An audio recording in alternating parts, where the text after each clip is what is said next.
honorable dignitaries, learned delegates, respected faculty members, participants, and IRMA family. A pleasant morning to all of you.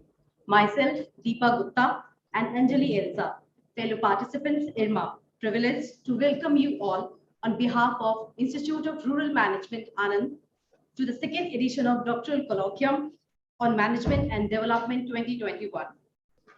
This doctoral colloquium aims to bring together scholars from different institutes of reputation and provides doctoral participants the opportunity to present their work, research ideas, and engage with their peers, experts, and faculty members on issues related to management and development research.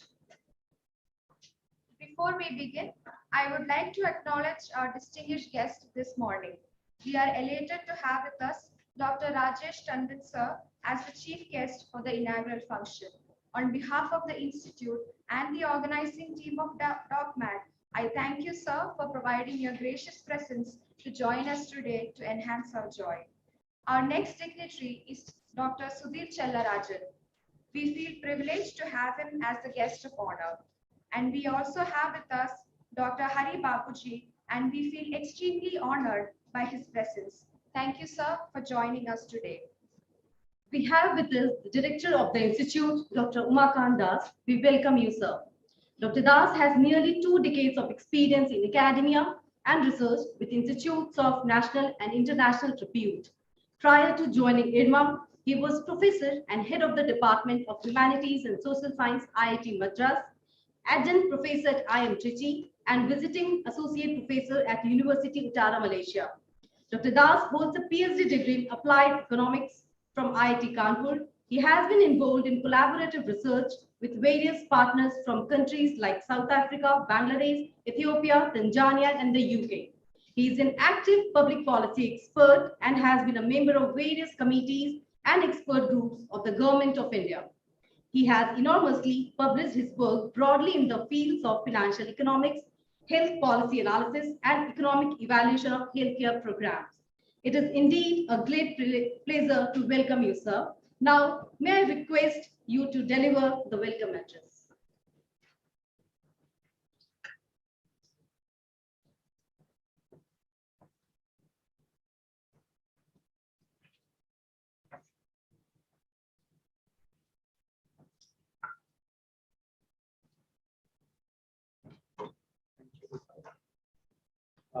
Dear Dr. Tanjan, Professor Chella, and colleagues and friends and dear participants, a very good morning to one and all. On behalf of the Institute and on my personal behalf, I welcome you all to the second edition of the Doctoral Colloquium on Management and Development Document. Though we would have loved to see you visit the campus and hold the colloquium in physical mode, the situation did not, and therefore we decided to go ahead in hybrid mode. Institute of Rural Management, Anand, IRMA, was founded in 1979 by the visionary father of White Revolution, Dr. Rajesh Tanjan, with the support of Swiss Agency for Development Cooperation, SDC, Government of India, Government of Gujarat, National Dairy Development Board, NDDB, the erstwhile Indian Dairy Corporation. Driven by the dream of serving the underserved segment of the economy through professional management, IRMA is focused on teaching, training professionals who can bring about sustainable, ecologically friendly, and equitable growth by applying their management acumen at the grassroots level and influencing the public policy narrative at the national and the global level. IRMA remained a premier institution of professional learning, offering management programs with focus on understanding real management problems and socio-economic realities of underserved communities through intensive field work, which is the unique selling point of the programs offered by IRMA. IRMA's synergy with government and non-government agencies, as well as international development organizations, provide the students with an ideal ecosystem for learning, research, as well as implementation of experience of life projects. Till date, the Institute has seen more than 3,000 alumnus as its change makers, impacting lives around in the world with their work. They have helped create some of the most enduring brands, institutions, and initiatives in the underserved sector of India, including Amul, ITC E-Chopal, livelihood missions, and healthcare Gramin Financial Services, to mention a few. Through the fellow program in management, rural management, a doctoral level program in rural management, we are trying to promote scholars and build knowledge in the field of rural management.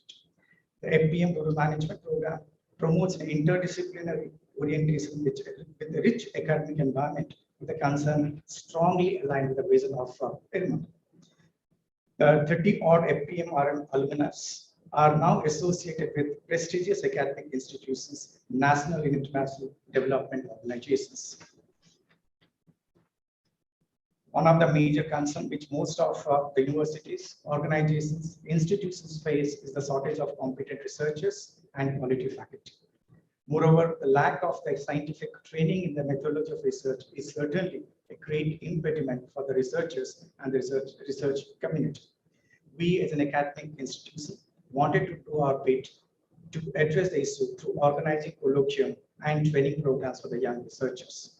Through the Docmat, we provide a platform to bring together scholars from different institutions of reputations and provide an opportunity to present, share their ideas among peers and networking, and initiate discussions on issues related to management development research. In the process, they are going to be helped by well-known researchers from across the world. I'm happy to see that the second edition has gotten a good response from the scholars.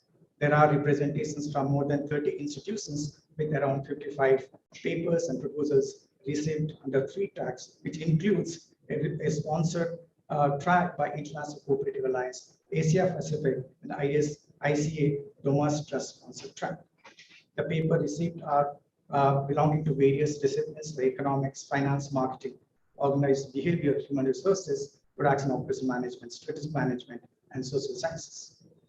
I hope that during the 3 days we are going to have deliberations, intensive deliberations, which are not only going to help the researchers to understand the cutting edge areas, but also it is going to help them how to undertake research.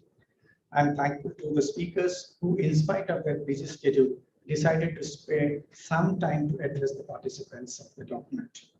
Dr. Rajesh Tanjan, the founder of Society for Participatory Research in Asia, PRIA, a voluntary organization providing support to grassroots initiatives in South Asia, and a well-known researcher when it comes to issues of participatory research, advocating for people-centered development and policy reform. Professor Chella Rajan, one of my dear colleagues from the Department of Humanities and Social Science, IIT Madras, the go-to person be it academic, guidance, or counseling, is well known for his work in environmental sciences and social theory. Recently also published a book on a social theory of corruption. Dr. Hari Babuji, professor in the Department of Management and Marketing, Faculty of Business and Economics, the University of Melbourne, Australia, whose research has been instrumental in shaping the public discourse on global product safety.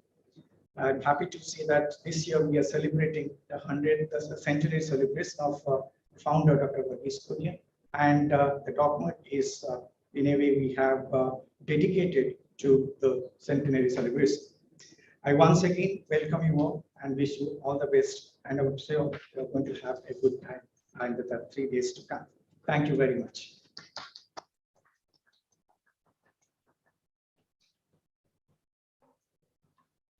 Thank you, sir, for welcoming the distinguished guests, faculty, participants, and each one of us to the program. Now, may I request Professor Hippo, the convener of Docmat, to give a brief introduction about Docmat 2021.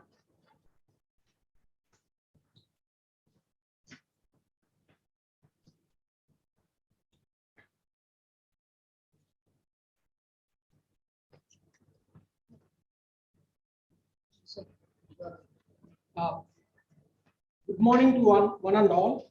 On behalf of IRMA family, I welcome all the participants to the second edition of Doctoral Colloquium on Management and Development. Docmat was initiated last year in 2020 with the support of then Director Professor Hitesh Bhatt, and this year with the continued support from our present Director Professor Umakant Das and all my distinguished colleagues and staff. We strengthen Docmat. In comparison to last year, we have 2 new additions in this edition.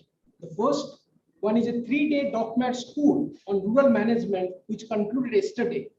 This school was held as a prelude to Docmat The school was meant for PhD scholars and master's degree students who are PhD aspirants.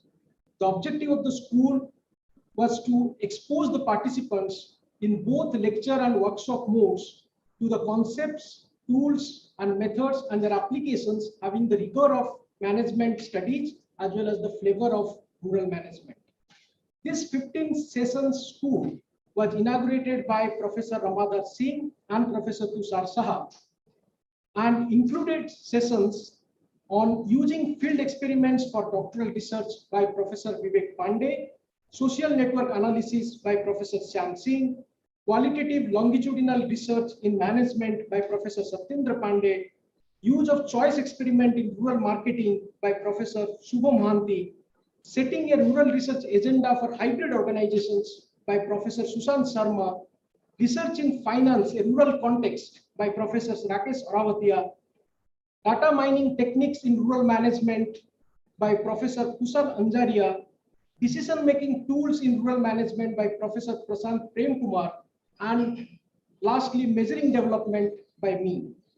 Under the guidance of Professor Anand Venkatesh and Professor Priti Priya, the participants also got an opportunity to play the Naranpur Express, a simulation game developed in-house by IRMA for farmer household level transactions to manage the livelihood conditions.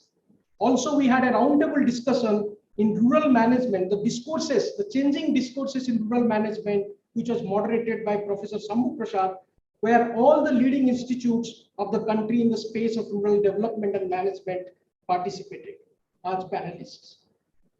The second new thing which we had in this Docmat compared to the last edition was a job talk track. So we used to have the two popular tracks of having proposal presentations and paper presentations, full paper presentation. But along with that, this year we introduced the job talk track in which the PhD participants who are in the fag end of their PhD have submitted their thesis, waiting for their defense, can actually present their work to some potential employers. So we have received some papers in this regard. On the third day of the Docmat, that is on the Wednesday, we are going to have this track. The next 3 days of Docmat, we have papers, as our director sir has already said. We have 55 papers received from scholars of I am Ahmedabad, I am Lucknow, I am Bangalore, I am Indore, I am Ranchi, I am Kasipur, I am Trichy, I am Kozhikode, and among the IITs, IIT Bombay, IIT Kharagpur, IIT Tirupati, IIT Indore.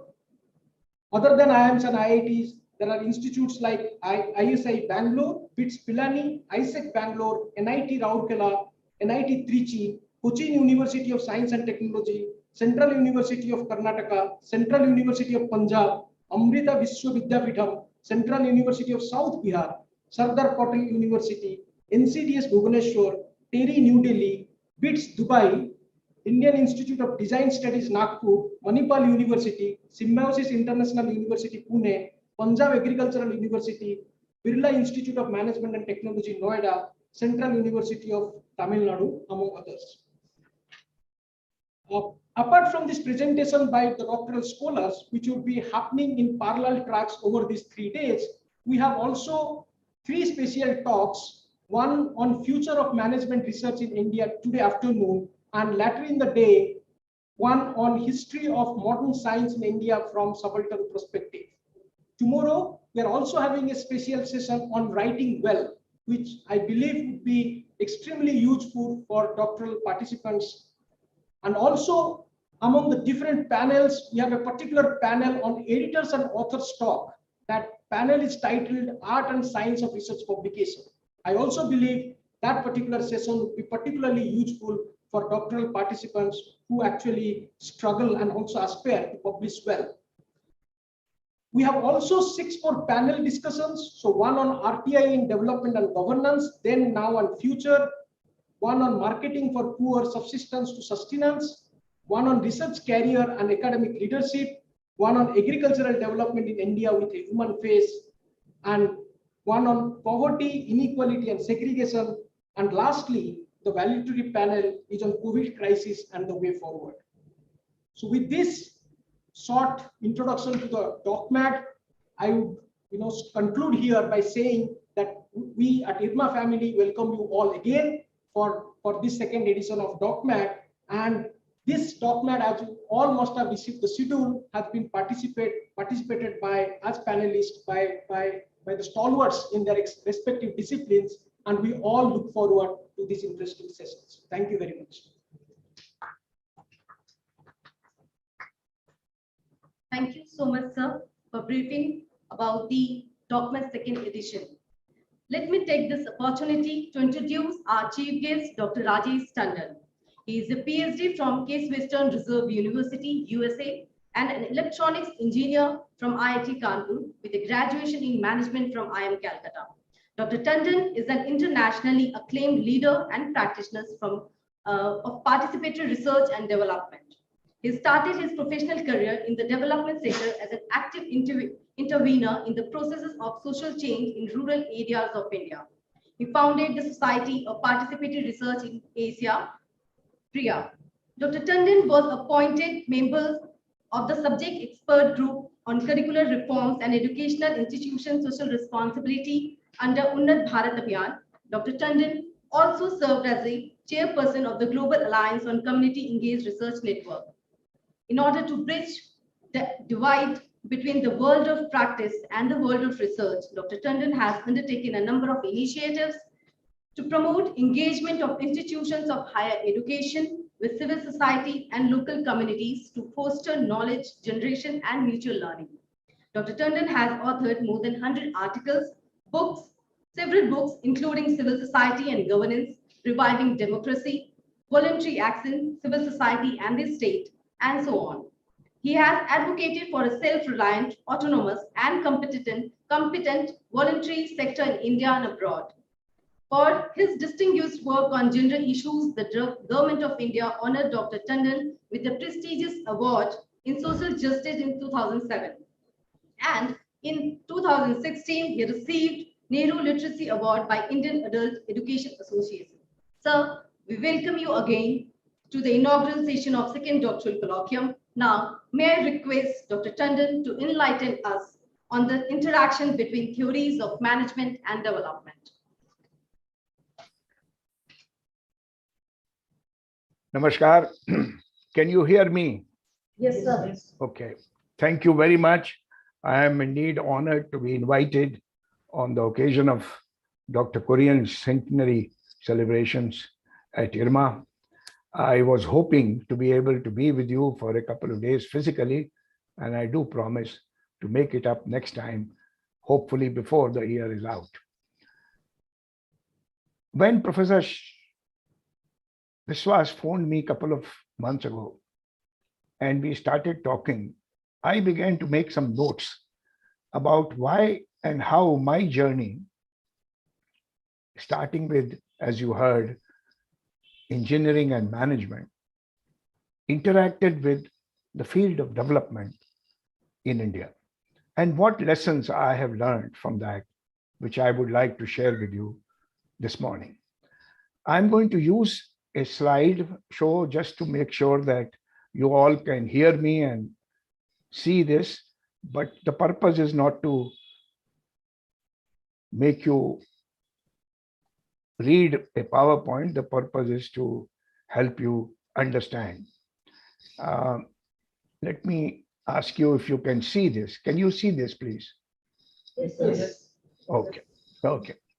So I began to look at my own journey after my conversation with Professor Biswas and later with Professor Hippu about how did my movement from engineering to management education and then to rural development happen. So, Excuse me, of sir. course, Sir, can you make this slide in the full screen mode because it's on presentation mode, I guess. can you see it now? We can see the slides, but not on the full screen mode, sir. Just F5, press F5. Okay. You have to click F5, sir. Hope it's work. Yeah, I thought I'll do. Can you get it now? No? No, Let sir. me try again. Let me try again. Sometimes it gets stuck.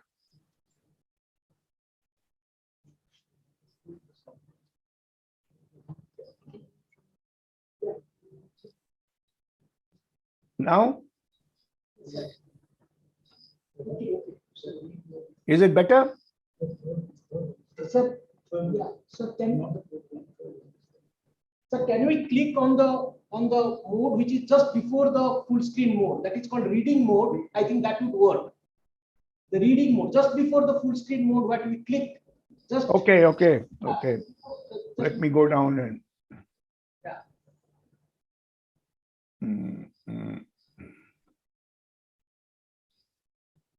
I'll have to. It gets hold.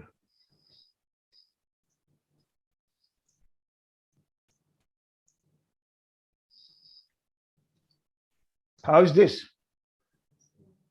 No? Hello? Oh, sir, we are just, Is it better? sir. Sir, reading mode. Next. Sir. Hold on. Yes. Yes, sir. Yes, sir. Perfectly fine. Yes, sir. Fine. Okay. Thank you very much. Apologies. Sometimes this technology can. So anyway, so let me tell you, you heard a little bit in the brief introduction that my colleague gave so generously, what happened to my journey and what I learned from that. So now let us go to the next slide. It is hanging. Oh. You see, Professor Hippo, do you want to share from their end? Yes. Maybe easier to. Sir, you.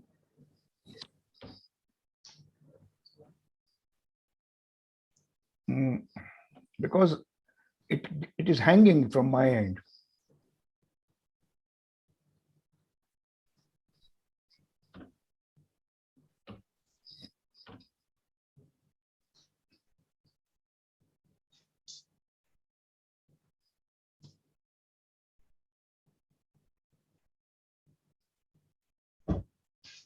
Okay.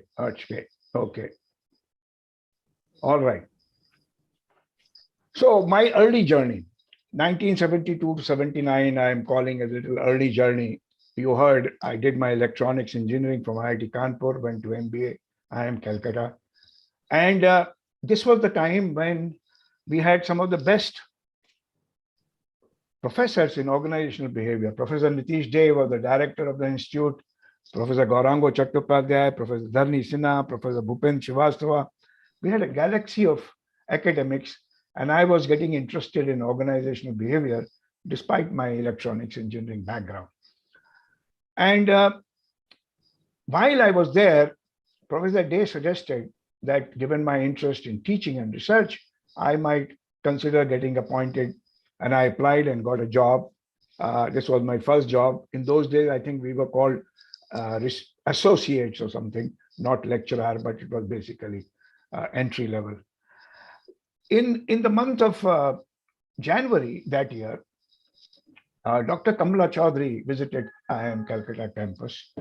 And Dr. Chaudhary at that time was the Ford Foundation advisor on management education. And she said, well, you want to teach and do research, you might as well do a PhD, wise advice. And she said, what is your interest? And she put me in contact with several schools, Carnegie Mellon, etc. But I went to the Department of Organizational Behavior at School of Management at Case Western Reserve University. Those were the days of emergency. And I wanted to return to do field work in India because my interest was to come and work in India. And so my doctoral field work was anchored in National Labour Institute, Delhi. National Labour Institute was just set up, and Professor Nitish Dey had joined as the first director. And when I wanted to come back to India to do field work, he said, come over here. And rural labor camps were being organized by National Labour Institute.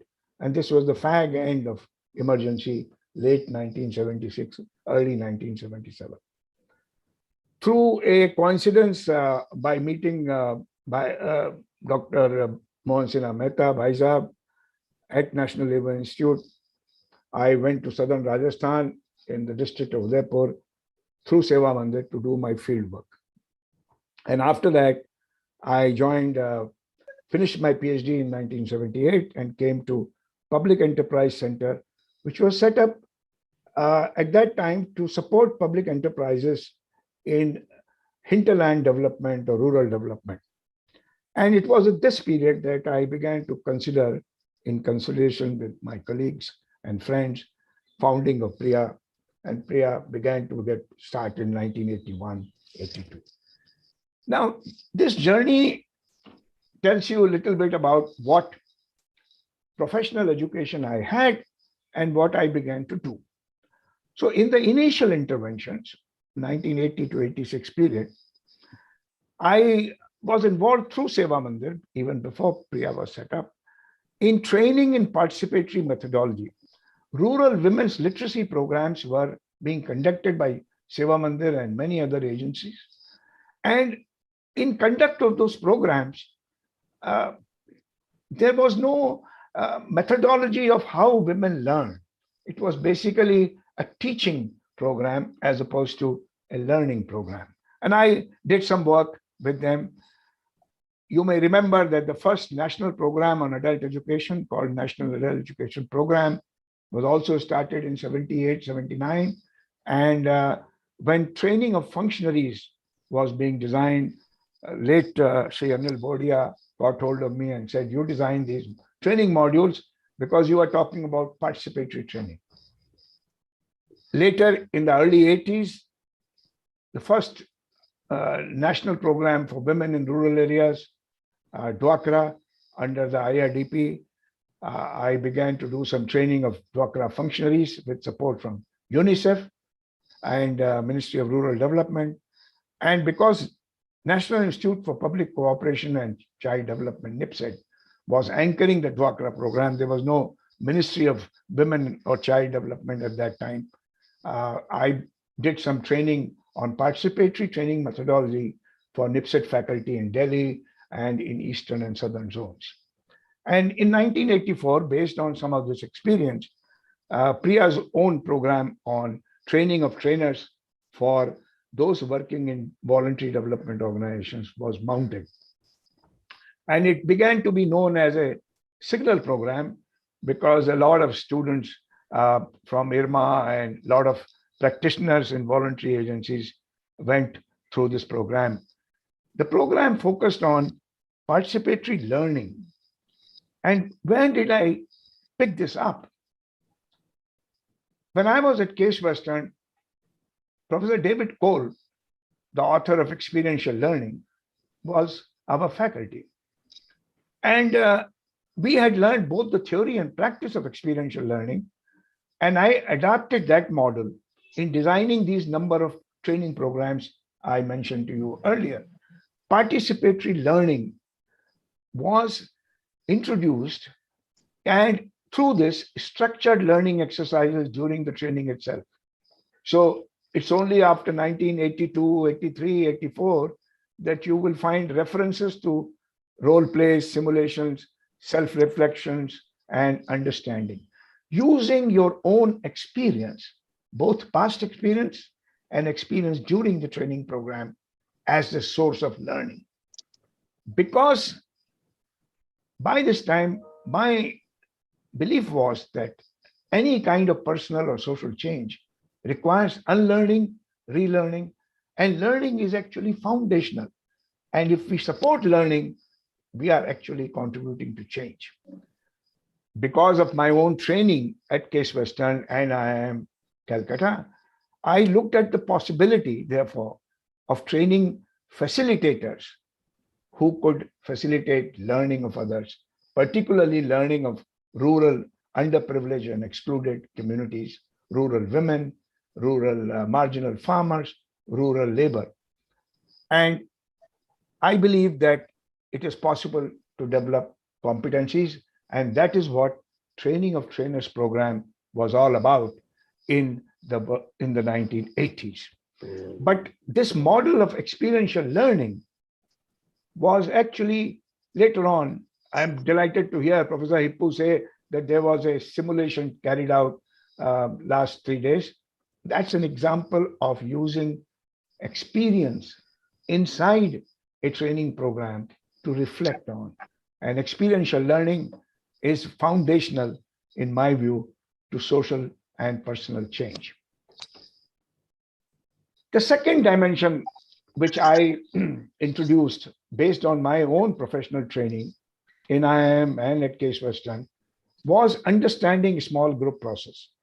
When I came in at Seva Mandir and in many development organizations, I heard people talk about, we are building farmers groups, we are building sanghas, we are building community associations, we are building community-based organizations. But what does a strong group look like? Both theoretical and practical understanding of that was inadequate. So what is a small group process? What is communication, participation, conflict resolution, leadership, etc.?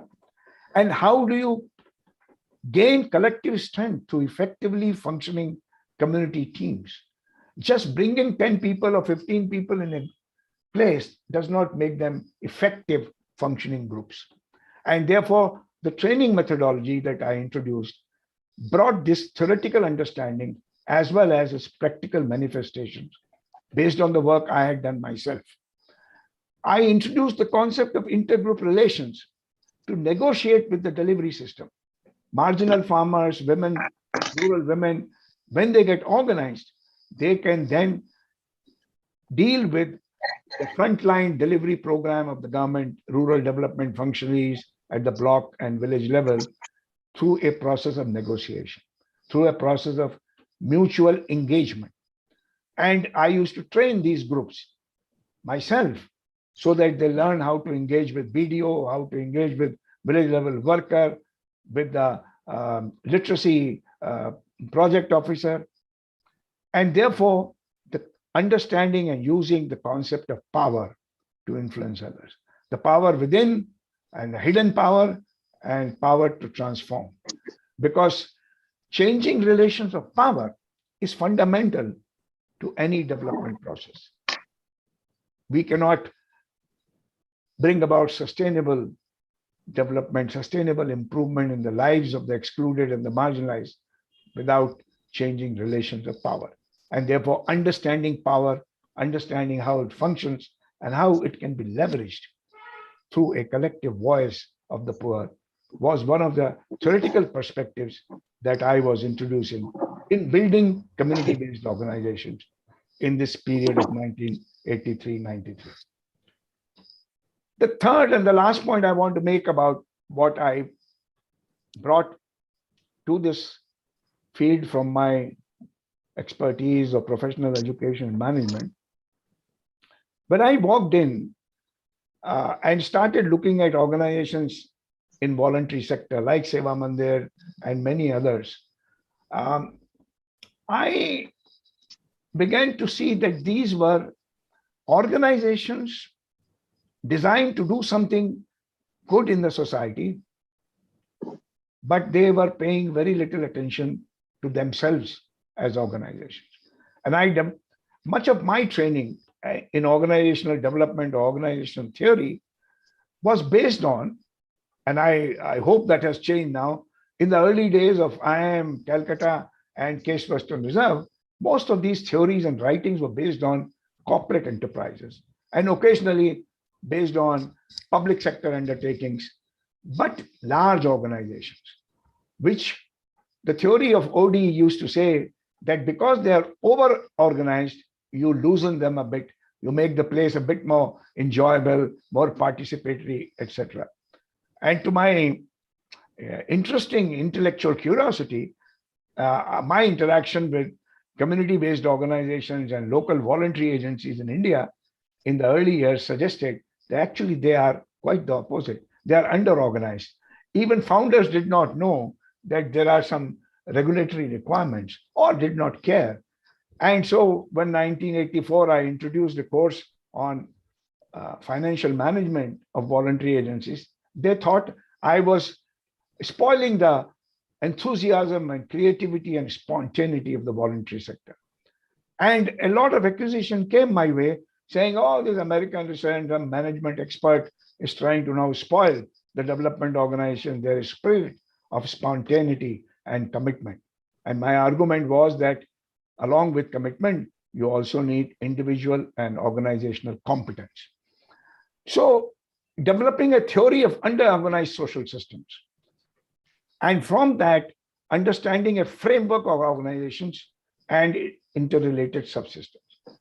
When Priya convened a first workshop on management of voluntary organizations, people said, what is management got to do with voluntary organizations? That was 1985.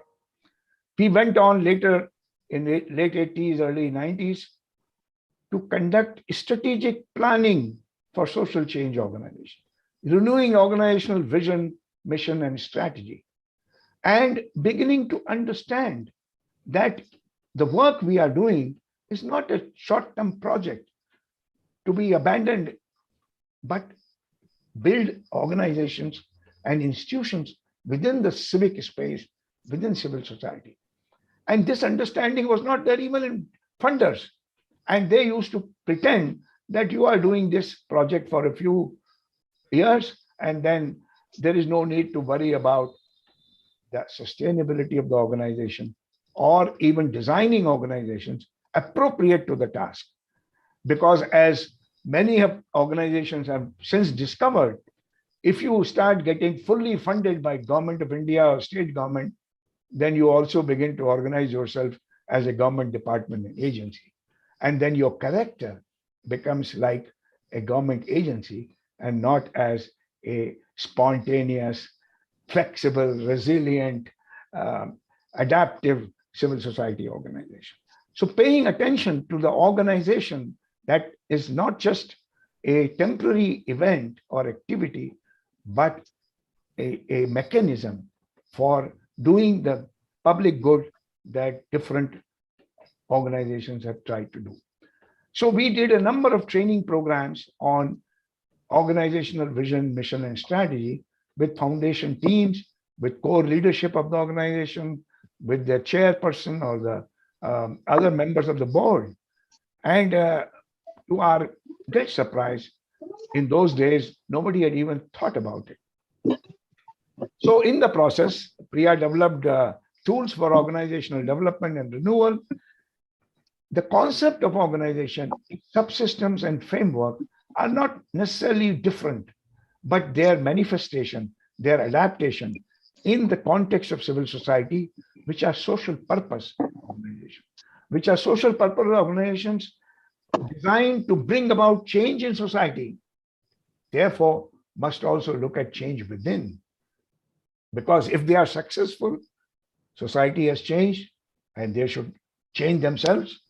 And if they are unsuccessful in their interventions and society has not changed, even then they must change themselves all the more. So organizational renewal, organizational development for civil society required a different way of conceptualizing organizations and their contribution in the social and economic context in which they operate. And in the mid to late 90s, Priya did a number of training programs for facilitators of OD for social change organizations. And these programs became very popular. We used to get nominations from Africa and Central Europe and Southeast Asia as well. So in sum, if you look at what I brought to this field of development, largely by trial and error, not by any long-term plan, was first, learning is foundational for personal and social change.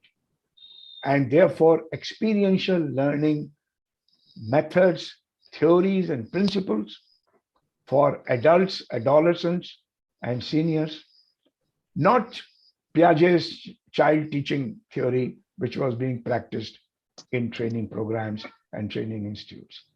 So participatory learning and training methodology based on the foundational perspective of experiential learning. number one. Number two, making groups strong, effective, functional teams. And this was particularly relevant because in the early 80s, there was a post-Janta government experiment, there was a mushrooming of new generation of development organizations, and they were all committed to Ferrerian perspective and popular education perspective of creating local collectives. Local collective. This is pre-self-help group movement. This is pre-savings credit. In Andhra and Tamil Nadu, they used to call them social action groups. They used to call them Sangha.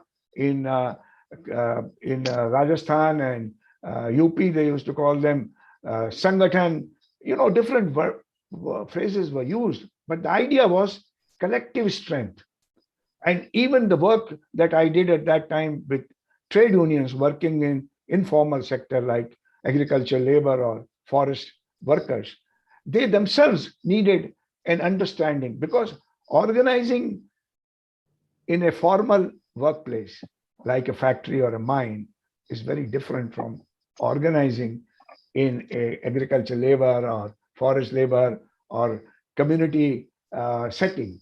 And therefore, how do you understand and facilitate effective, transparent, accountable group functioning, team functioning of sanghas and sangatans?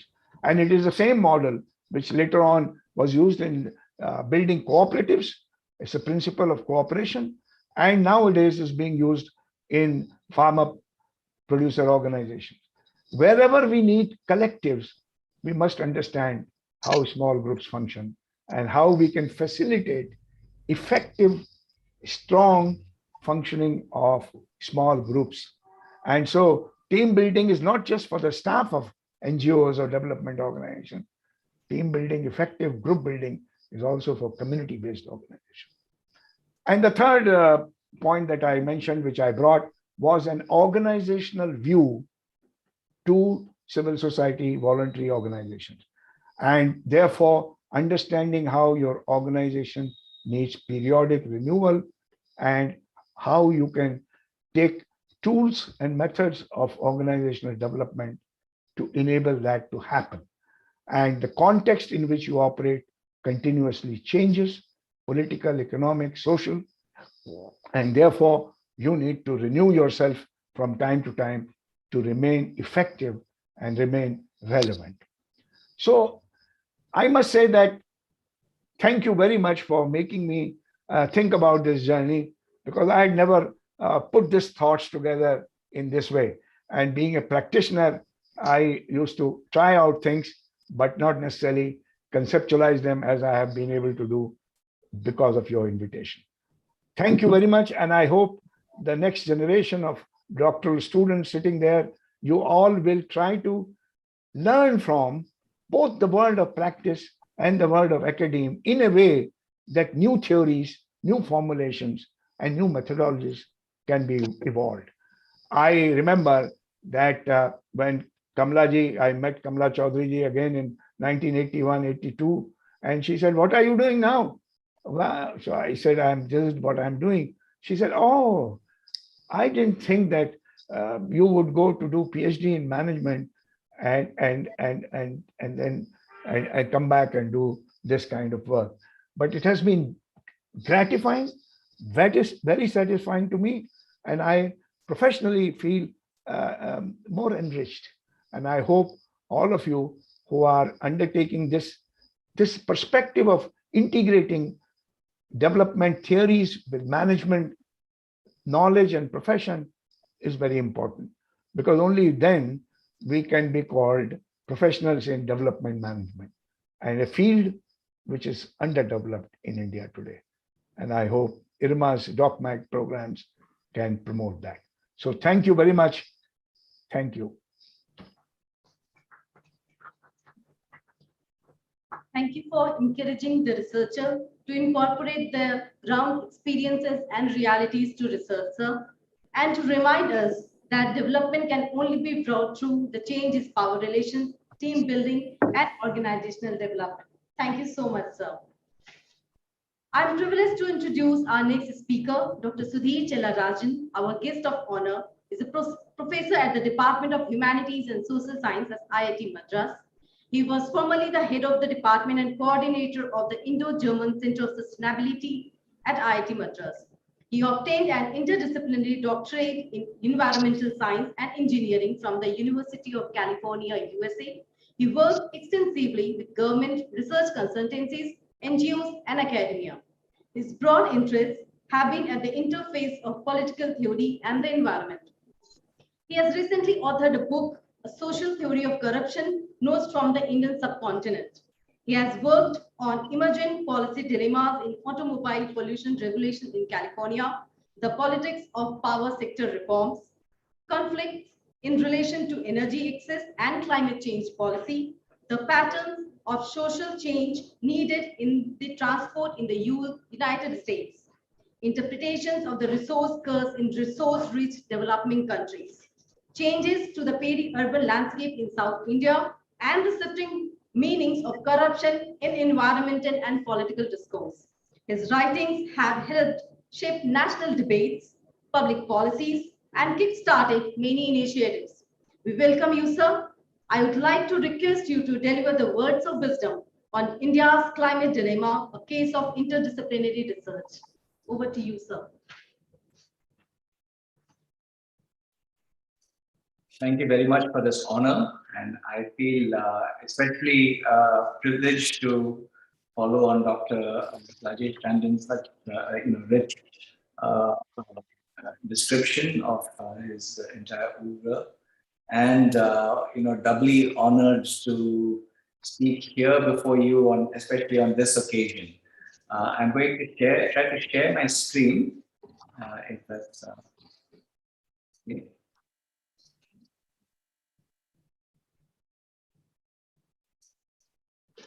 I'm sorry, is it all visible to you? I think it is.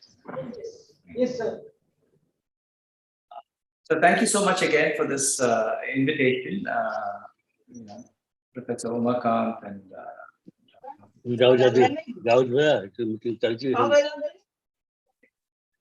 let me try and begin this with a few, broad observations.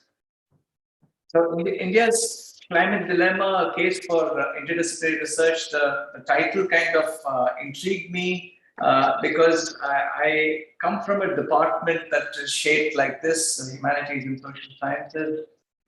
And we have at least an interdisciplinary field. I was wondering whether the invitation was to speak about why climate change research needs to be interdisciplinary. But I think I want to sort of assume that that is obvious, and I'll state a few reasons why. But I want to focus on one or two ways in which ideas about climate research, especially for such a team of scholars like in IRMA, would want to think about India's climate research. So let me plunge into the.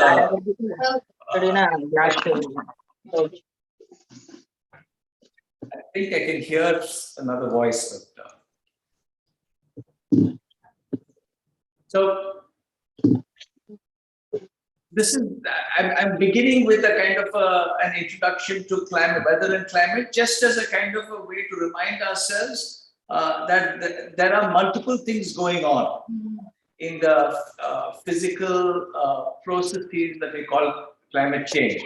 And this is becoming increasingly obvious. And I happen to have a kind of a Windows seat view of some of these developments, because I came from this domain. I came from atmospheric science and modeling and so on. So trying to understand these relationships in kind of how they are driving the atmospheric changes and weather was something that has interested me greatly. And what I want to emphasize is I think this actually is a very, very important and critical part of how social scientists approach climate change, and both in terms of trying to understand social processes and economic relationships, but also in terms of what can be done, what policies can be produced. And I think knowing at least a kind of getting a sense of the complexity of the physical systems is extraordinarily vital. I mean, and you can't sort of say, well, let's bracket that out, ceteris paribus, all else being equal, we worry about this, because that's not how social science models will actually work. They are entangled, as philosophers like to say, philosophers of science, entangled between the natural and the social world. So that is something that I wanted to kind of emphasize right in the very beginning when we use the word interdisciplinary. Right? It is not just interdisciplinary across well-known social science domains, but it's actually very much entangled with the chemistry, the meteorology, the biology, etc. And this is where things get quite both context specific, but also descriptive and qualitative that I will come to. Right? So this is another kind of set of biases that we need to overcome, that not everything needs to be expressed in numerical proofs. Okay? So let's go through the structure because it's relevant. This is something that many of you already know, that the heat trapping gases of carbon dioxide, water vapor, and a few others that have been existing in the long history of the Earth for billions of years. Those changes have been transformed really only in the last 140, because fossil fuel, that is carbon that was trapped beneath the soil, has now been sort of used in increasing quantities. Petagrams, I don't even know how to imagine that, of carbon is being dug out and produced and consumed in the atmosphere. So the existing atmosphere is not static. It's got, because of the circulation and the rotational axis of the Earth, various kinds of interesting three-dimensional wind patterns, if you like. Right? But the wind is also carrying with it a lot of heat and moisture, and therefore creating weather. So all the weather patterns that we know of are really kind of a mixture of this picture of the Earth's rotation itself kind of creating some engine, but also heating and the latent heat and various other fluid movements that are arisen from that, all connected to the presence of land and water. So it's a complicated picture. And it needs to be handled in all its details. And the ocean is similarly, rich with detail. I know much less about it, but I can already see from a diagram such as this that there's a lot happening in the oceans. And importantly, very importantly for climate modelers and so on, is that you can only get the picture correctly if you're trying to understand both the oceans and the atmosphere together. You can't understand what is happening, what we might expect from, let's say, a doubling of carbon dioxide to the world's climate in 100 years, unless we think about the oceans and the atmosphere as an interlinked or coupled fluid system, geophysical fluid system. Right? And so alongside that, there is also chemistry involved. There's a little bit of biology in terms of plankton and algae streams. So all of these make up the Earth's atmospheric system, extremely rich, but also interconnected. And what is, for me, very interesting is that it actually goes from very small scales to high scales, large scales. So if you look at a typical thunderstorm, for instance, you have ice crystals that are very small, that have to accrete, become larger. But every time they do so, they give off a lot of latent heat. And that energy is used to drive currents. And so you already see this interscale set of processes that are important to pay attention to.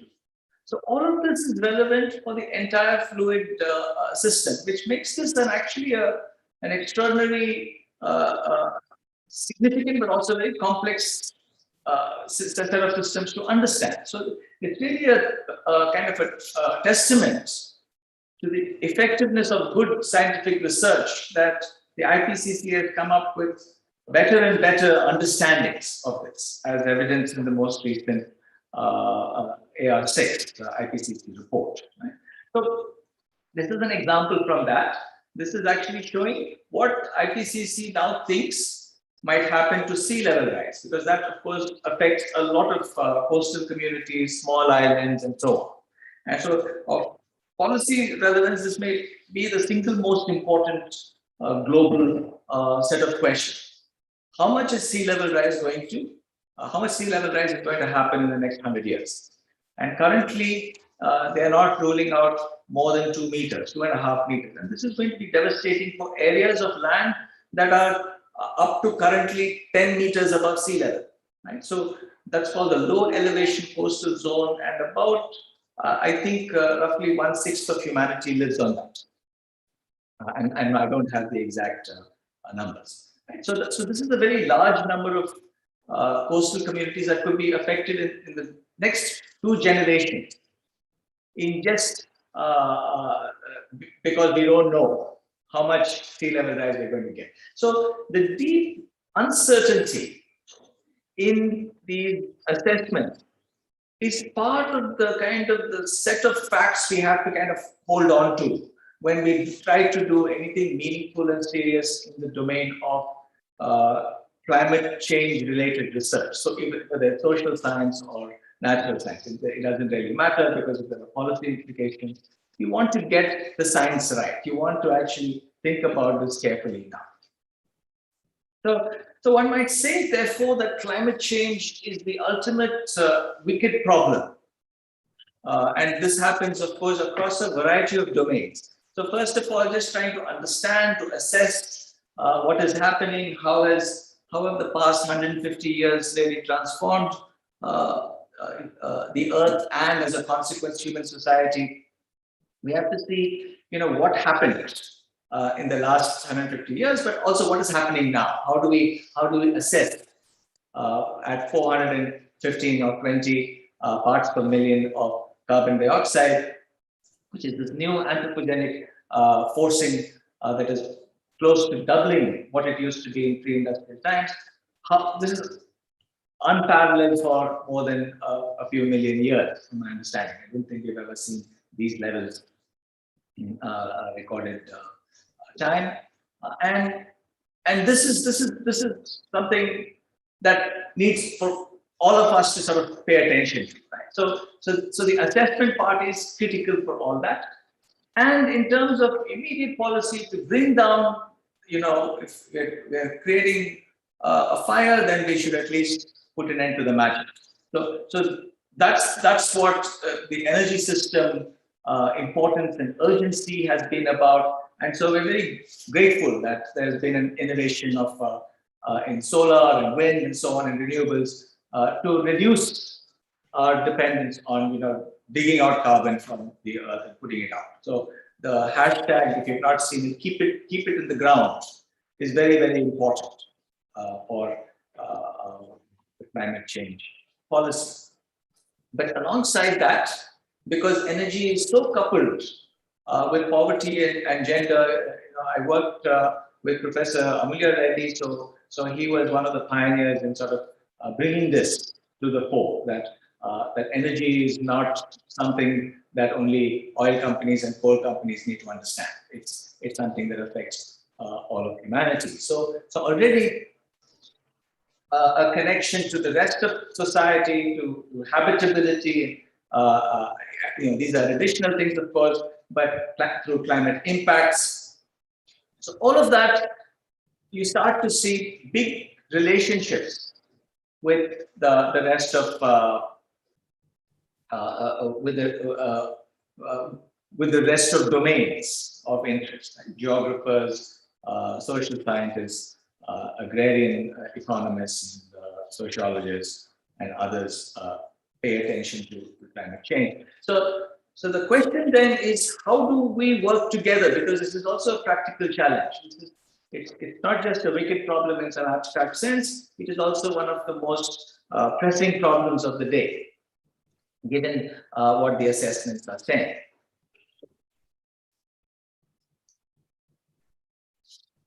But I also want to emphasize that climate change is a societal upheaval. And what I mean by this is something that is best expressed in this quote by C. Wright Mills, who was an American sociologist of the 1950s. And to me, he describes the reason we need to pay attention to the social dimension. Seldom aware of the intricate connection between the patterns of their own lives and the course of world history. Ordinary men do not usually know what this connection means, or the kinds of men they are becoming, and the kinds of history making in which they might take part. So what Mills is saying here is that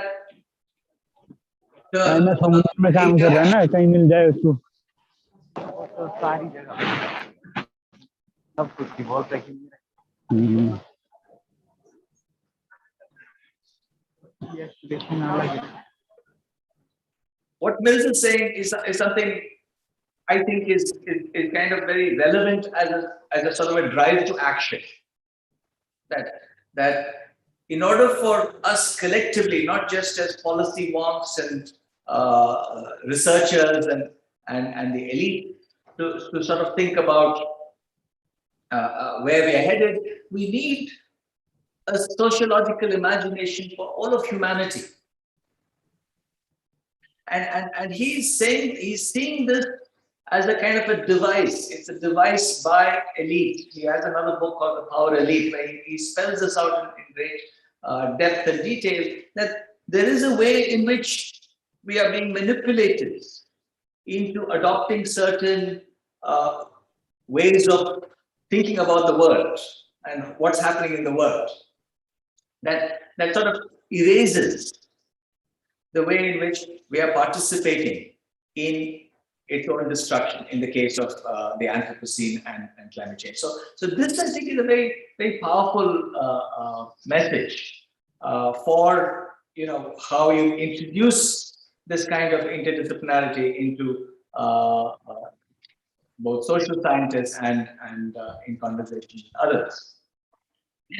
And this is actually already happening, and this is what is so interesting, that climate change research, climate change activity is already, in a sense, looking at these areas that where multiple disciplines is taking place. And the most interesting for me is the water, food, energy nexus, because you see that people who are interested in climate impact, hydrologists, agricultural technologists, agrarian studies, food, energy. I didn't mention a whole range of other domains that are already working in close cooperation with each other, in at least in a few interesting research projects.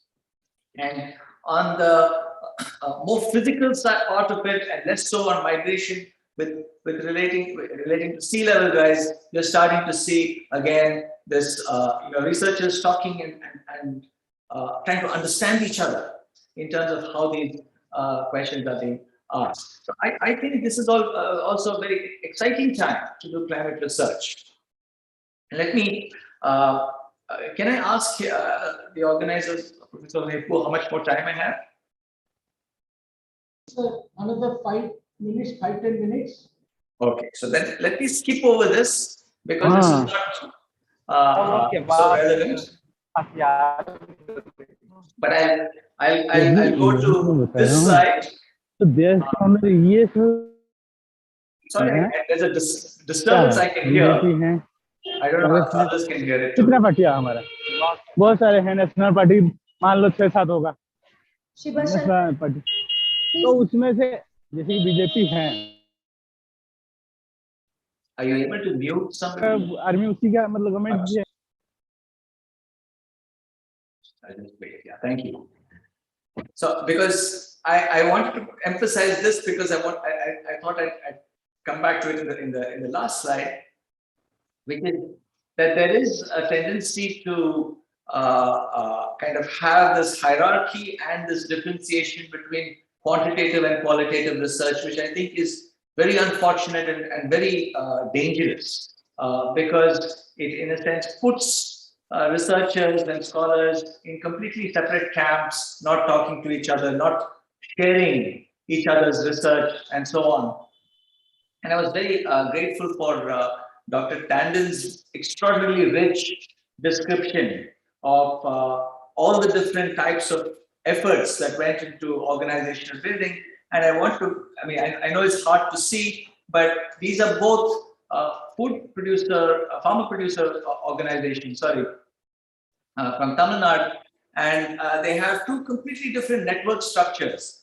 And one of my PhD students, Aishwarya Raman, she's been exploring this by looking at comparative structures of FPOs. And this is interesting because the one on the right was formed through precisely the kinds of methods that were advocated by Dr. Tanjan. You know, the kind of participatory grassroots training and women-led organizations. Whereas the rest, I mean, the one on the left was kind of based on traditional structures, farmer relationships. So what you have on the left are these gatekeepers, these bridging ties, and these central controllers. So you have the formation already of a kind of a morphology of elite structures that you start to see. And so again, that's based on very quantitative,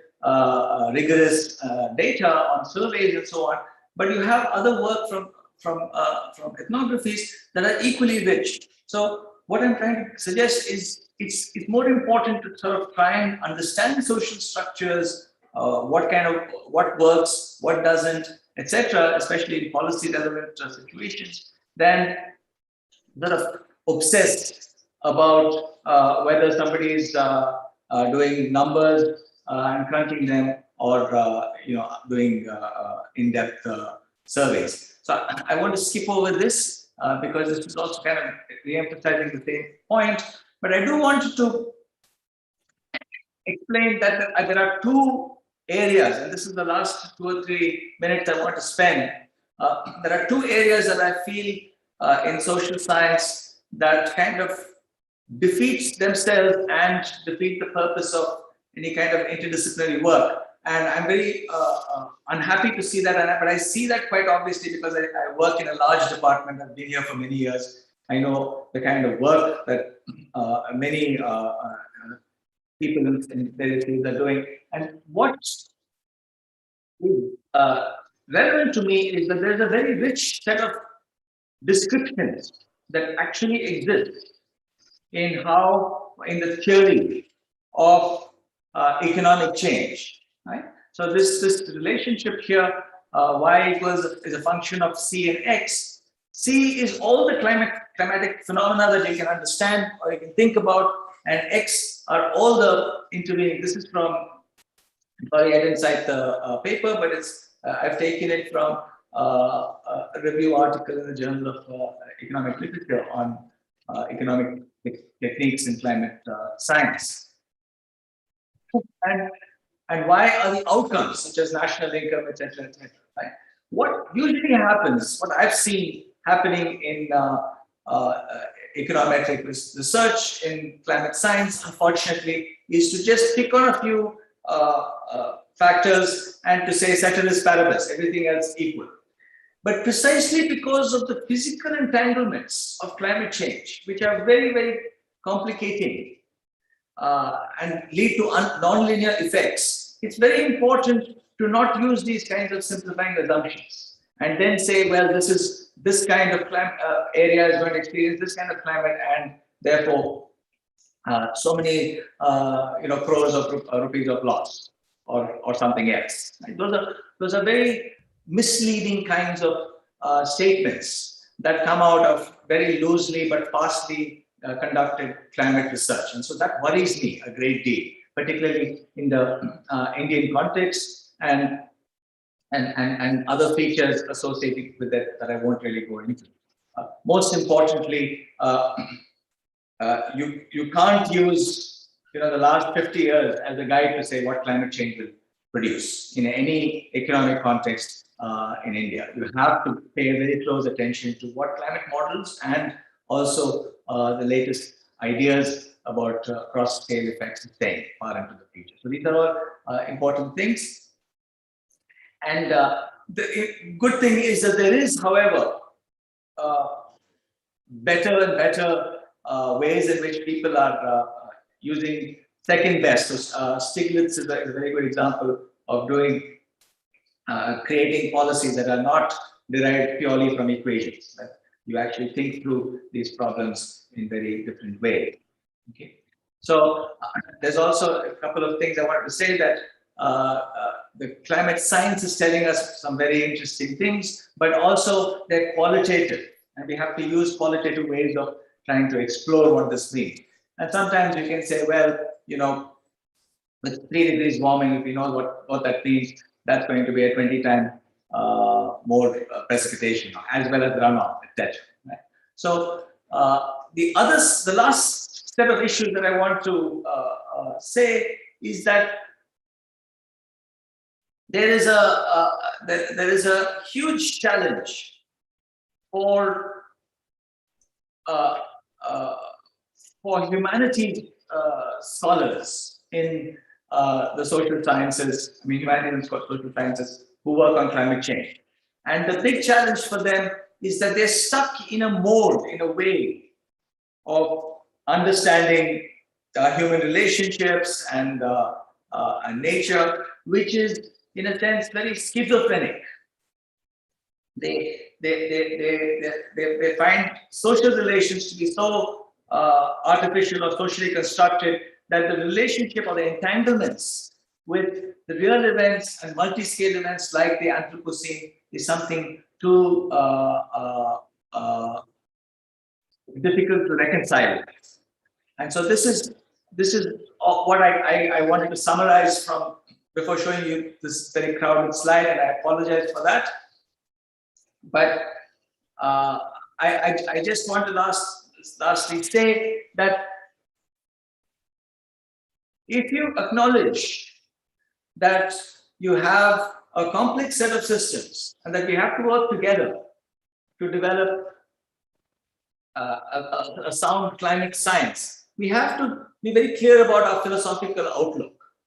And that is, so I use critical realism as the philosophy that will guide us, but I won't have time, I'm afraid, to kind of spell this out, and I apologize for sort of trying to crowd so many different thoughts into this, but I was very excited by this invitation, and this is still kind of work in progress. But what I want to end with is a kind of a hope that I feel the urgency and the complexity of climate change and the kind of the mobilization of young people in particular to sort of raise difficult questions and to also now increasingly conduct research and so on gives me hope. It gives me hope that there's a kind of that activism and research will drive us to ask the proper questions, to ask the meaningful questions about climate change,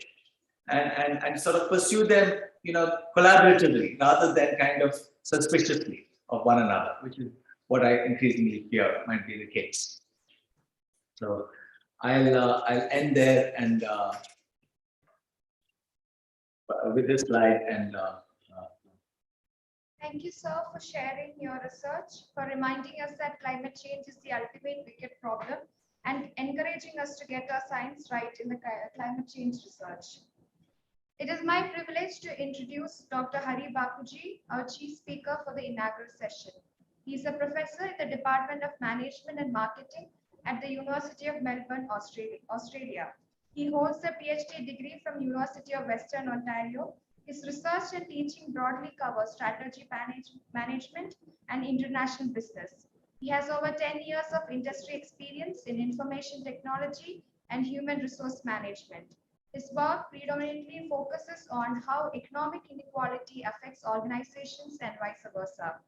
Dr. Bapuji has published numerous scholarly articles that appeared in leading management journals, including Business and Society, Harvard Business Review, Human Relations, Journal of Business Ethics, and so on. In addition, he has also authored a book titled Not Just China, The Rise of Recourse in the Age of Global Business, which has been recognized as an outstanding academic title by the Choice magazine. Dr. Bapuji's research has been instrumental in shaping the public discourse on global product safety and has been widely cited by hundreds of print and electronic media outlets like the New York Times, Wall Street Journal, Forbes, CNN, etc. Dr. Bapuji has also won a numerous number of awards and grants for his research and has authored cases which are widely used by students around the world. Now, may I request Dr. Hari Bapuji to share his views on the topic socioeconomic inequality and business management. So, hello everyone. Thank you for this opportunity. It's a pleasure to complement the words by Professor Tanjan and Professor Rajan. Climate change and inequality are two of the biggest problems that we face today. So I'm extremely pleased to see that the organizers of DOCMAD have decided to give attention to these two problems. So let me share my screen and talk about some of the research that is taking place in management field related to inequality.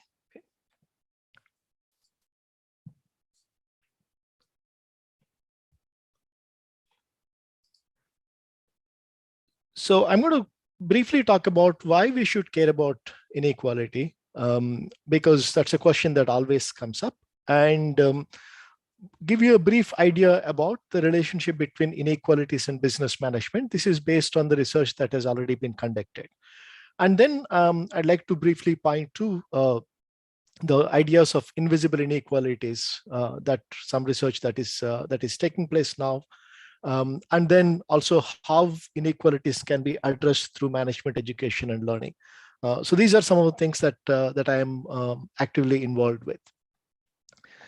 So whenever I talk about inequality, the first question that people ask is like, isn't inequality good for business and society? Because if there is inequality, then people work hard and they try to get, outcomes that improve their lives. Right?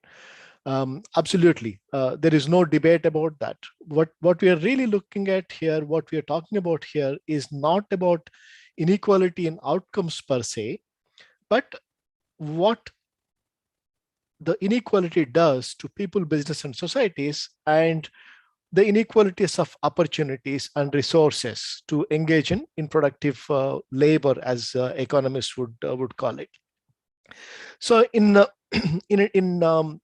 of the review articles related to economic inequality in society, what we do is to define economic inequality as uneven distribution in the endowment and our access to financial and non-financial resources in a society. That's one part. Which manifests in differential abilities and opportunities to engage in value creation, appropriation, and distribution. So the first part is about the endowment and access to financial and non-financial resources. So that's one aspect.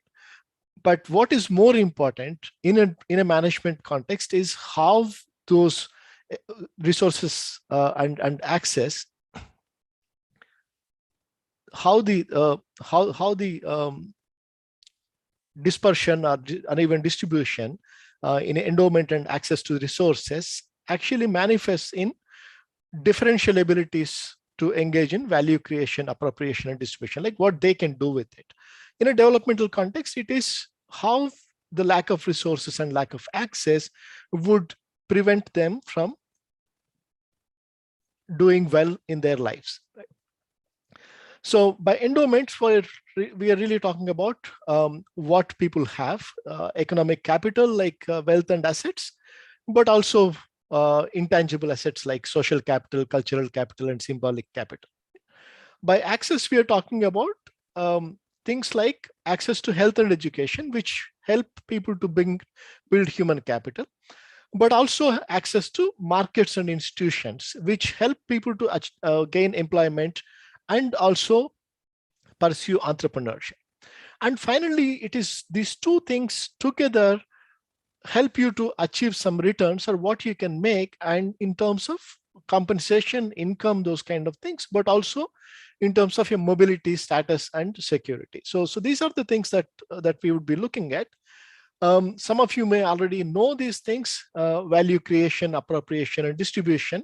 Value creation is when you produce goods or services that someone is willing to buy. And appropriation is when you produce those goods and services at the lowest possible cost, but sell at the highest possible price to consumers. And value distribution is what you do with the retained earnings, right? And when I say what you do with the retained earnings is there are a lot of stakeholders who provide resources to create this value, and how do you distribute this retained earnings among those is what determines inequality. So we put these together in a framework where we try to bring organizations into the center of debate on economic inequality in society, and say that organizations play a central role in maintaining and increasing inequality in society. A lot of these papers that I'm referring to are available online. Some of you can check them from my website or my university homepage on my university website. So let's now look at how organizations create some of the inequalities, right?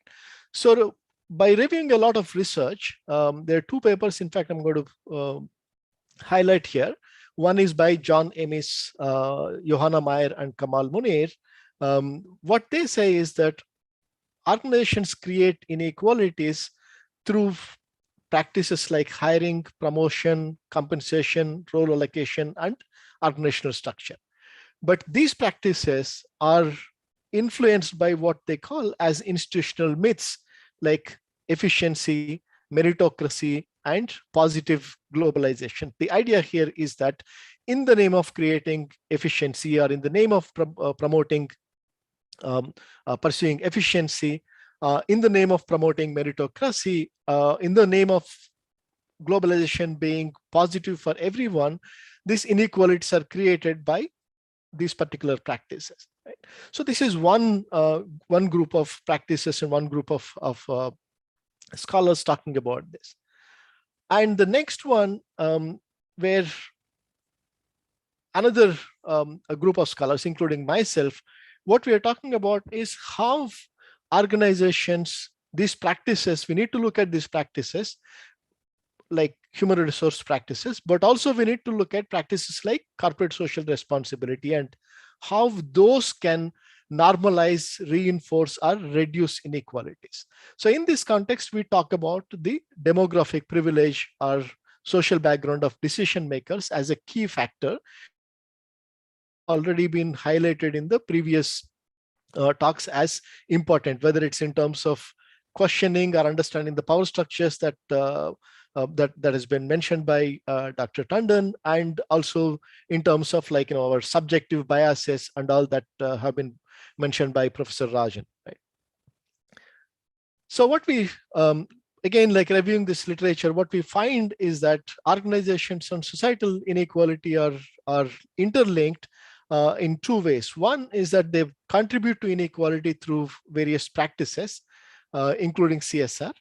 And in turn, that also goes back to affect the businesses in terms of their performance via employee attitudes and behaviors, right? So if you're in an unequal society, you don't trust people more, you don't feel work is that important, you don't feel you're getting by.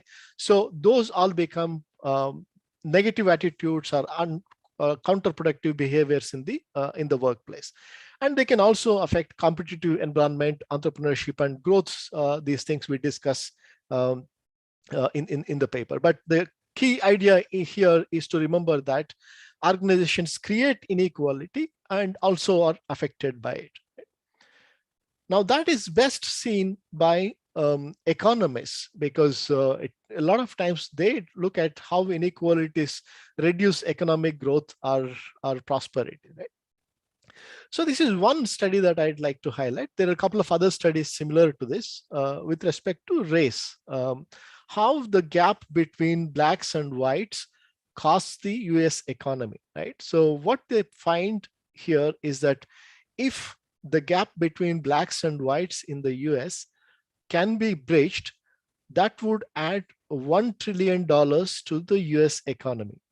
I want you to take a moment to think about what exactly $1 trillion would be. Right? So the $1 trillion is, if you look at the Indian economy, it is $2.6 trillion. Australian economy is $1.3 trillion. So around the world, there are not more than a dozen countries which have a GDP of more than $1 trillion. Right? So here we're talking about only the loss to the GDP because of the discrimination or inequalities, racial inequalities in the US. Right? Now, keep this in mind to think about what it could be in the context of India, in the context of other Asian countries, when we come back to look at some other types of inequalities. And we all know about the importance of female participation in labor force. And this is one that is tracked. And as you can see here, the female participation in labor force has been going down in India, although it has been going up in pretty much all over the world. So when you look at this, so these inequalities are obviously important and they're addressed. So what we see here is Professor Ram Gopal Rao, who's the IIT director, recently tweeted this particular picture where you can see at Rashtrapati Bhavan, all the directors of IIT and IISc and all the technological institutions have been invited for a particular session. And he says, what's wrong with this photograph? And he gives the hint, without it changing, India can never be a superpower. And I'm sure when you look at this, you can probably tell that there are no women in this particular picture, right?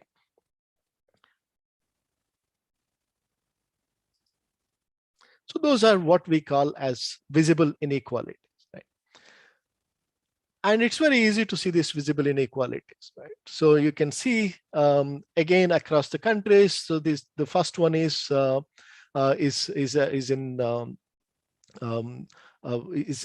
Turkish one, and the next one is Japanese, which is a company called Toto. But there are also invisible inequalities, right? So here, let's look at the Infosys board of directors, right? And the board of directors of TCS. So here you can see that there's a good enough, not the ideal, but there is some gender equality. There are 2 women, and then there are 2 non-Indians, 2 white people in board of directors. That's true for both, right? But what we can't tell is things like the inequalities related to class, inequalities related to religion, inequalities related to region. So these are the things that are not visible, or what we call as invisible inequalities. So we've recently are guest editing a special issue for Journal of Management on this topic. So I'm going to talk a little bit about this idea of invisible inequalities, because this is very important in the context of development and in the context of particularly India. So as I mentioned earlier, visible inequalities are those that are driven by what you can see, and like gender and race and probably age and appearance, those kind of things. Right? But invisible inequalities are those that you cannot see, those are based on invisible attributes that are driven by a system that maintains advantage and disadvantage based on one's social group membership, right? So some of the examples of this invisible inequalities would be caste, class, kind of culture, economic status, religion, sexual preference or orientation, or neurological conditions and things like this that would affect social group memberships. Right? So although you cannot see, some researchers have done this work related to the caste and how that affects board membership. As you can see in this particular table, the caste affiliations of board of directors is that 55% of the board members belong to the Brahmin castes, 35% belong to the Vaishya caste, and 4% to would be Kshatriyas and so on. Right? And this is across 20,000 people, as you can see. Right? Now, when you look at these numbers, they may not really give a clear picture because you don't know what's the share in the population, right? So here we bring some data from Piketty, who says that the share of this dominant caste or upper caste is about 15%. So what we are seeing here is about 95% of the board memberships being held by castes which belong to about 15% of the population. And this can be seen across various elite professions like the management professions and things like that. So if we just to elaborate a little bit more on invisible inequalities, the idea is that these are generally ascribed to individuals at birth. They're not chosen by individuals, although some can be voluntarily selected or acquired over time, things like religion, right? Although you cannot tell based on the appearance, they can be understood using context-specific manifestations like language, accent, rituals, signs, and symbols. And they are difficult to address because they're internalized by people who have the privilege, as well as people who are marginalized because of this, right? And also they are normalized in the sense that they are not questioned. They are seen as acceptable or as a natural part of the society. So to give the example of caste, or explain this invisible inequalities idea with the example of caste, and this would also apply to class if the research shows that a lot of these things are similar, right? And as all of you would know, caste is given to individuals at birth based on father's caste.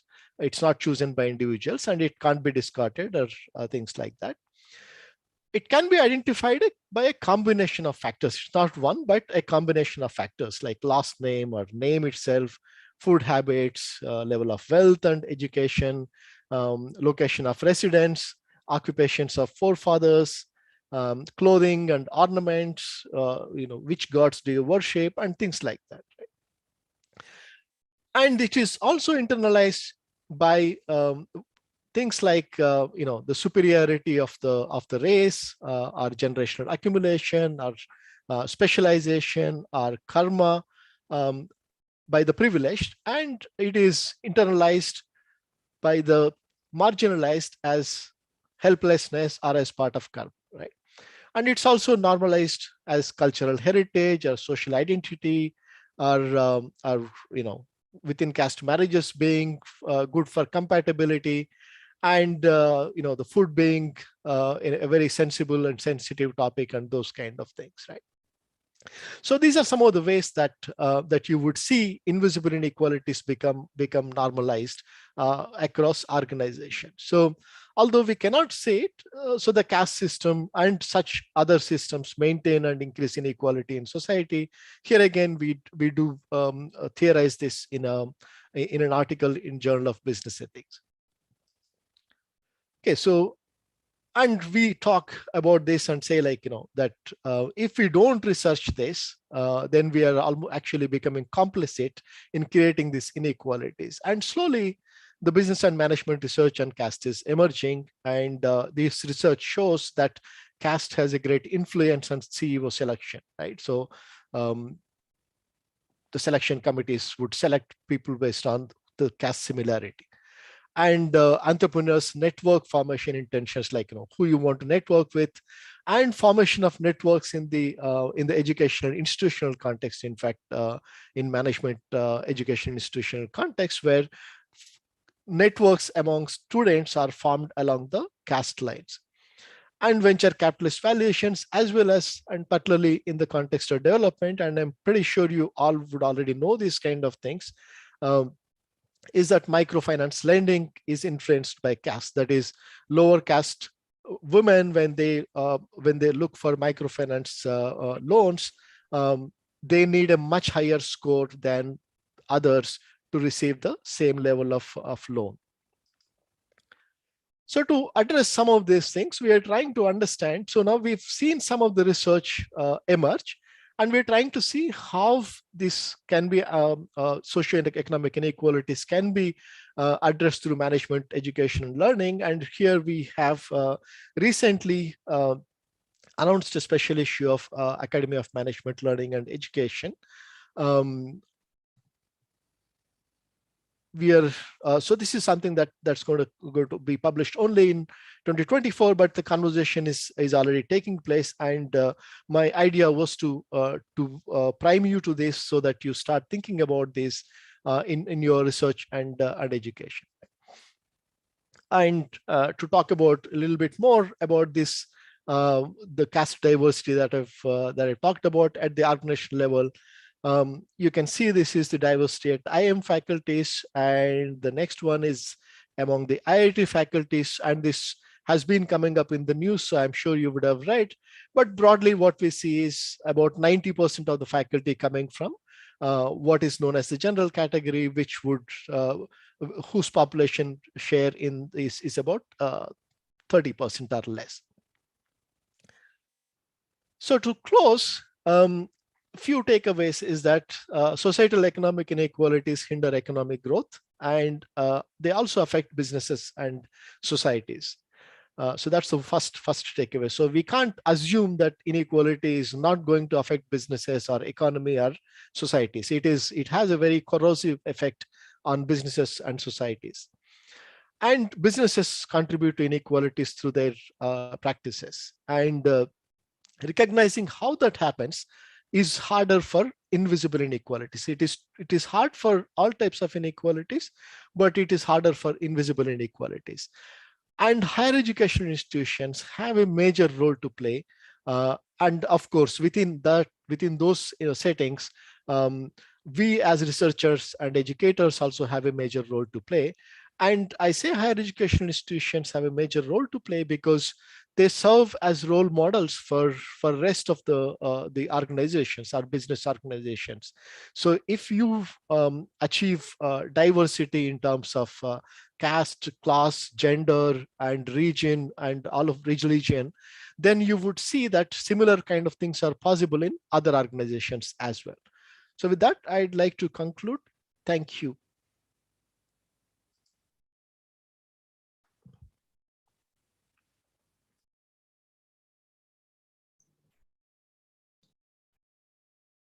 Thank you, sir, for sharing through your work how business creates inequality and is affected by it, and also to highlight the invisible inequality in management research. Now, may I call upon Professor Hipum to deliver the vote of thanks.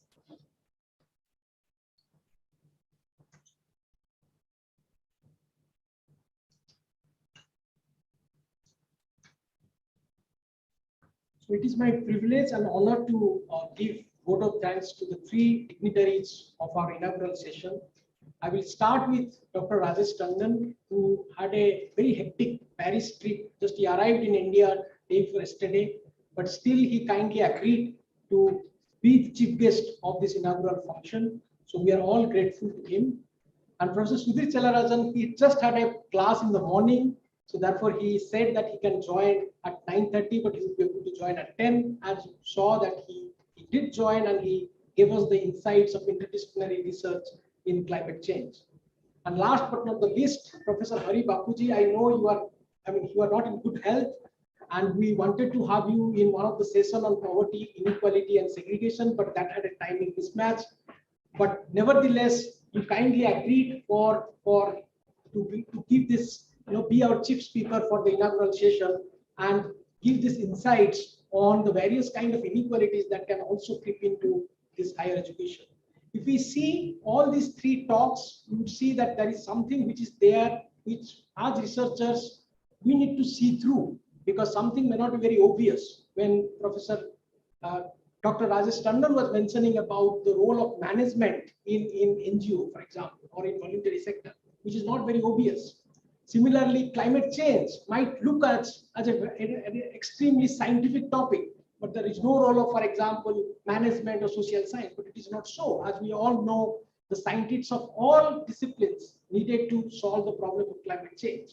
And something which, of course, quite appropriately, Professor Hari Bapuji mentioned about towards the end of his talk about the invisible inequality. I mean, that do exist, that does exist.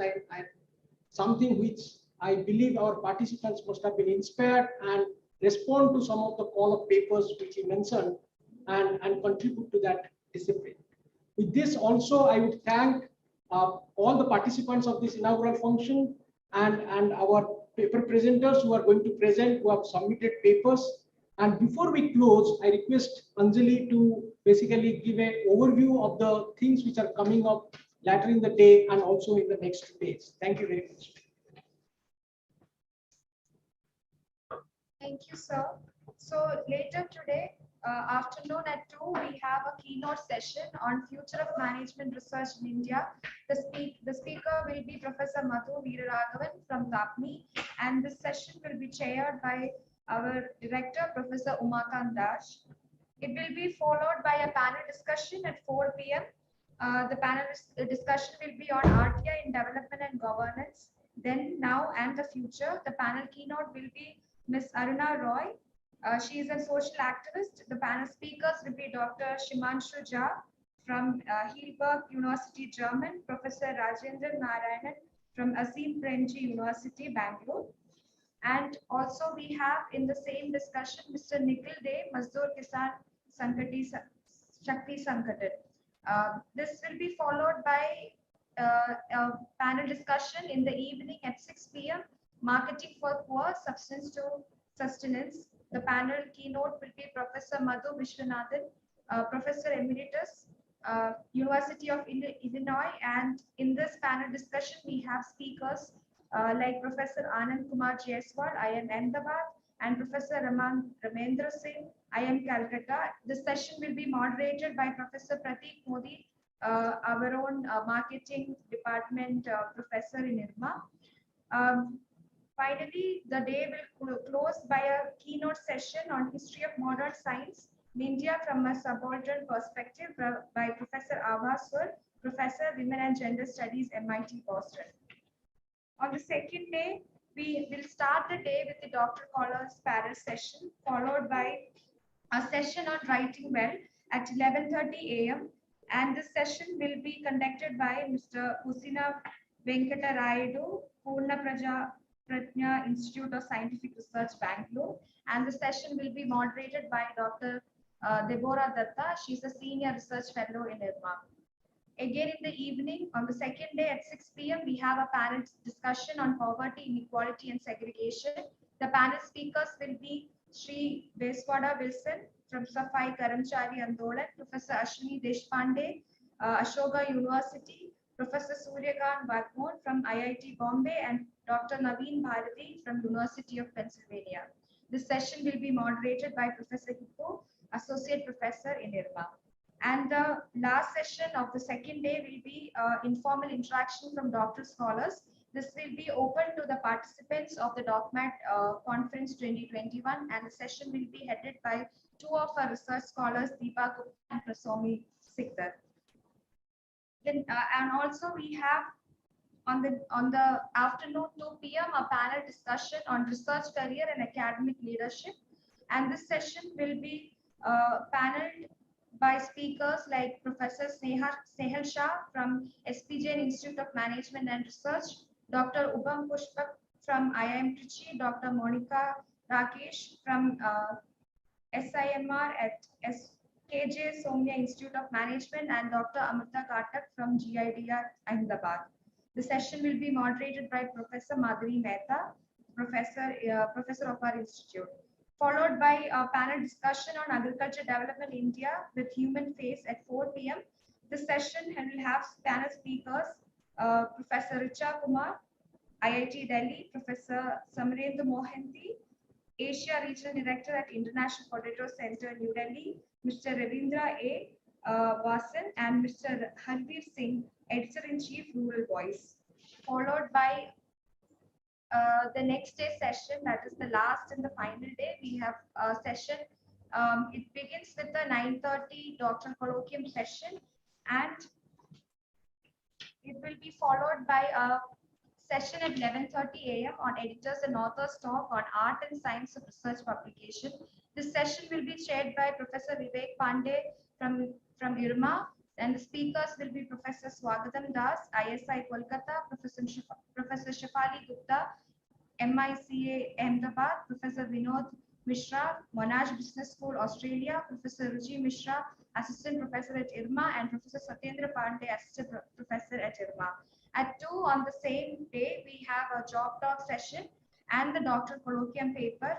And at 4, we conclude the session by a valedictory on the topic COVID crisis and way forward. The speakers will be Professor Samir Deshpande from Griffith University, Australia, Dr. Madhura Swaminathan, Professor from Indian Statistical Institute, Bangalore, and this session will also have our Professor Indranil Dey, Associate Professor at IRMA, and moderated by Professor Hippu Sir, and the session will end with the vote of thanks. Thank you.